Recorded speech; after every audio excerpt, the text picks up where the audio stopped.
रात्रंदिवसा देवा तुमची मूर्ती ध्यानात, त्याचा लागेना अंत, त्याचा लागेना अंत.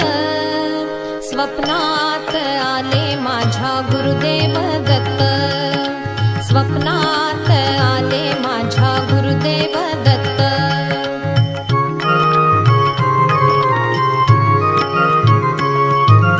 दिव्य स्वरूपी सडा टाकत होते अंगणात, अल्लख म्हणून भिक्षा मागत आले दारात. दिव्य स्वरूपी सडा टाकत होते